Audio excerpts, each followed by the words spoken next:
ఇంకా ఇప్పుడు తెలంగాణ అంశాన్ని మాట్లాడదాం. తెలంగాణలో కూటమికి తొలి అడుగు పడింది.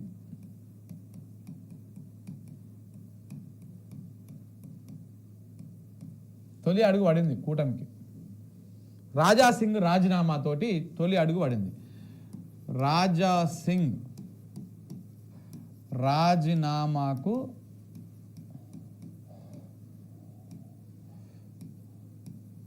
ఆమోదం తెలిపారు నిన్న. మరి రాజీనామాకు ఆమోదానికి కూటమికి తొలడుకి ఏం సంబంధం శంకర్ అని మీకు డౌట్ రావచ్చు. 200% సంబంధం ఉంది. రాజాసింగ్ రాజీనామాకి కూటమి తెలంగాణలో ఎంట్రీకి చాలా అవకాశాలు ఉన్నాయి. ఇప్పుడు రాజాసింగ్ ఎటువైపు చూస్తున్నాడు? రకరకాల వార్తలు వస్తున్నాయి, ఎక్కడిక్కడ ఈ పార్టీలకు పోతాడు ఆ పార్టీలకు పోతాడని. కానీ ఆయన జనసేన వైపు పోవడానికి చాలా మొగ్గు చూపుతూ ఉన్నాడు. జనసేన వైపు, ఇంకా జనసేన బీజేపీ ఏముంది, పెద్దింటను సిన్నింటేసినట్టే అంతే. బీజేపీ జనసేన ఒక్కటే కదా. వాళ్ళు కేంద్రంలో పొత్తులో ఉన్నారు, అటు ఆంధ్రప్రదేశ్లో పొత్తులో ఉన్నారు. ఇక్కడ బీజేపీలోకి ఆయన పోతే, రాజాసింగ్ కనుక జేఎస్పీలోకి జనసేన పార్టీలోకి పోతే, ఇది ఆల్రెడీ జనసేన బీజేపీ పొత్తులనే ఉన్నారు. జనసేనని ఇంకొంత బలం చేయడం కోసం ప్రయత్నాలు చేస్తారు. అయితే ఇక్కడ ఒక చిన్న లిటిగేషన్ వచ్చి పడింది. ఇప్పుడు జనసేన పార్టీలోకి పోయినా, ఆయన ఎక్కడ పోయినా, అసలు ఎక్కడ పోకపోయినా ఎమ్మెల్యే పదవికి అనర్హుడు అయిపోతాడు రాజాసింగ్. ఎందుకంటే పార్టీ ఆయన రాజీనామాను ఆమోదించింది కాబట్టి, మేము ఈ పలానా వ్యక్తిని మేము రాజీనామాను ఆమోదించినామని చెప్పేసి ఆ పార్టీ అసెంబ్లీ స్పీకర్ గారికి లేఖ రాస్తే ఆటోమేటికల్గా ఈయన డిస్క్వాలిఫై అయిపోతాడు ఎమ్మెల్యేగా. కాబట్టి అక్కడ ఉప ఎన్నిక రాబోతూ ఉంది. ఇప్పటికే జూబ్లీ హిల్స్ ఉప ఎన్నిక అనివార్యంగా వస్తుంది రేపు. రాజాసింగ్ రాజీనామాతోటి కనుక ఒకవేళ బీజేపీ మరి రాజీనామాను ఆమోదించింది చిత్తశుద్ధితోటి, అదే చిత్తశుద్ధితోటి ఒక లేఖని బీజేపీ పార్టీ మరి స్పీకర్ గారికి రాస్తే రాజాసింగ్ పోటీ చేసినటువంటి గోషామహల్ సీటు కూడా ఖాళీ అవుతుంది. ఖాళీ అయితే అక్కడ కూడా ఉప ఎన్నిక వస్తుంది. ఈ 2 ఉప ఎన్నికలు ఇక్కడ ఉన్నాయి. దీంతో పాటు సుప్రీంకోర్టులో ఉన్నటువంటి 10 మంది ఎమ్మెల్యేల అనర్హత వేటు కేసు కూడా ఒక కొలిక్కి వచ్చేటువంటి అవకాశం ఉంది. 2 వాదనలు జరిగినాయి, తీర్పు మాత్రమే పెండింగ్ ఉన్నది. ఆ తీర్పు ఎప్పుడు వస్తుంది, ఏమొస్తుంది అనేది ఇంకా అర్థమవుతలేదు. కానీ తీర్పు అయితే వస్తుంది, తప్పకుండా 100% వస్తుంది. ఆ వాదనలు విన్నటువంటి బెంచ్లో ఉన్నటువంటి జస్టిస్ గవాయ్ గారే ఇప్పుడు సిజేఐగా ఉన్నారు. ఆయన సిజేఐగా ఆ తీర్పు ఇచ్చేటువంటి అవకాశం చాలా స్పష్టంగా కనపడతా ఉంది. తీర్పు ఇంకా రాస్తూ ఉన్నారు. దాన్ని ఒక చారిత్రాత్మకమైన తీర్పు వచ్చేటువంటి అవకాశం ఉంది. ఎమ్మెల్యేల ఫిరాయింపుకు సంబంధించి ఒక చారిత్రాత్మకమైనటువంటి తీర్పు వచ్చేటువంటి అవకాశాలు చాలా స్పష్టంగా కనపడతా ఉన్నాయి. సో కాబట్టి ఇక్కడ 2 నియోజకవర్గాల్లో ఖాళీ ఏర్పడతా ఉన్నది. అలాగే ఇక్కడ 10 నియోజకవర్గాలు రెడీగా ఉన్నాయి. ఈ 10ంటిలో 10కి 10 రాకపోయినా కానీ 100% ఖైరతాబాదు, భద్రాచలము, ఇంకోటి ఏంది మన స్టేషన్ గన్పూర్, ఈ 3 నియోజకవర్గాల్లో మాత్రం తప్పకుండా ఉప ఎన్నికలు వస్తాయి. ఖైరతాబాదు ఫస్ట్ టంచన్కి వచ్చేస్తారు టెక్నికల్గా. ఎందుకంటే ఆయన బీఆర్ఎస్ పార్టీ నుంచి ఎమ్మెల్యేగా గెలిచి బీఆర్ఎస్ పార్టీ బీఫామ్ మీద, ఆయన ఎమ్మెల్యేగా కొనసాగుతూనే కాంగ్రెస్ పార్టీ బీఫామ్ మీద ఎంపీగా పోటీ చేసిండు. సో కాబట్టి ఏ మాత్రం కూడా అవకాశం లేదు, ఉపేక్షించే అవకాశం లేదు. అక్కడ ఉప ఎన్నిక తప్పకుండా రాబోతూ ఉంది. సేమ్ అలాగనే తెల్లం వెంకట్రావు విషయంలో కూడా ఉప ఎన్నిక వస్తుంది. ఇక కడియం శ్రీహరి స్టేషన్ కన్పూర్ విషయంలో కూడా ఆయన బీఆర్ఎస్ బీఫామ్ మీద ఎమ్మెల్యేగా గెలిచిండు. ఆయన బిడ్డకు కాంగ్రెస్ బీఫామ్ మీద ఎంపీగా పోటీ చేయించుకొని గెలిచిరు. ఆయన ప్రచారం చేసినటువంటి వీడియోలు, ఫోటోలు కాంగ్రెస్ పార్టీకి ఓటేయండి అని చెప్పేసినవి కూడా ఉన్నాయి. అవన్నీ కూడా కోర్టుకు సమర్పించారు బీఆర్ఎస్ తరఫు న్యాయవాదులు. సో కాబట్టి ఇవన్నీ కూడా బలం చేకూరుస్తూ ఉన్నాయి. దాంతోపాటు కొంతమంది ఎమ్మెల్యేలు మేము అక్కడ పోలేదు ఇక్కడ పోలేదు అని చెప్పేసి అఫిడవిట్లు కూడా ఇచ్చారు కేంద్ర ప్రభుత్వం సుప్రీంకోర్టుకి.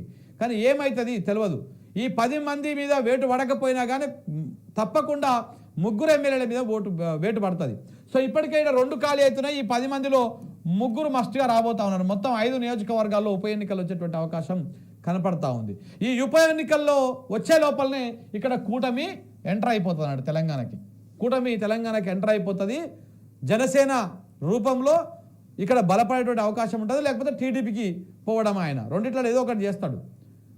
చేసి మళ్ళా ఉప ఎన్నిక తెచ్చి ఉప ఎన్నికల్లో ఏ గుర్తు మీద పోటీ చేసినా రాజాసింగే గెలుస్తాడు గోషామహల్లా. కాబట్టి ఎందుకంటే ఆయన వ్యక్తి పేరుగా గెలిచేటువంటి ఓట్లు ఉంటాయి, ఆడ పార్టీ పరంగా గెలిచే ఓట్లు ఉండవు.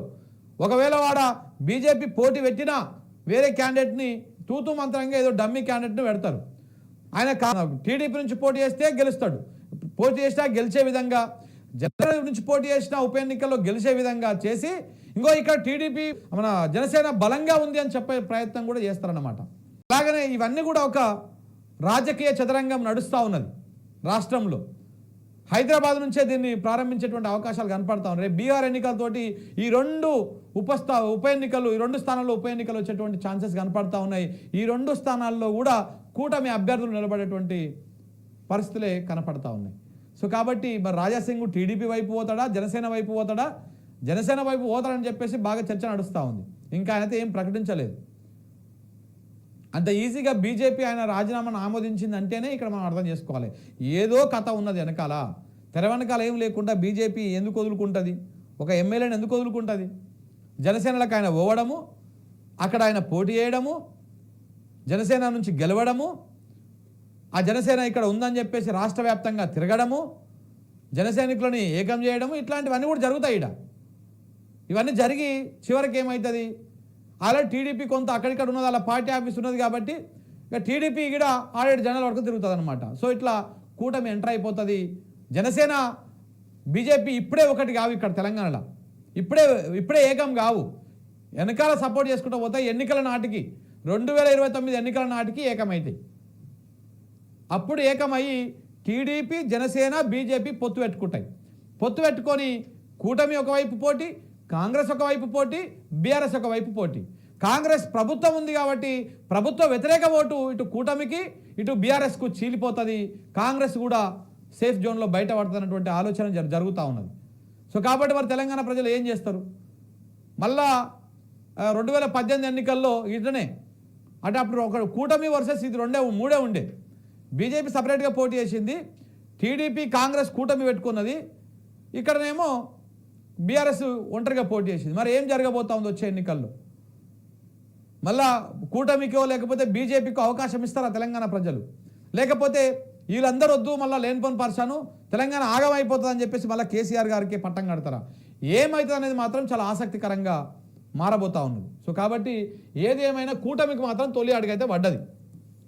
రాజాసింగ్ రాజీనామా ఆమోదంతో తొలి అడుగు పడ్డట్టుగా చాలా స్పష్టంగా అర్థమవుతా ఉన్నది. సో కాబట్టి చూడాలి మరి ఎట్లా ఉంటుంది, ఏ రకంగా ఉంటుంది.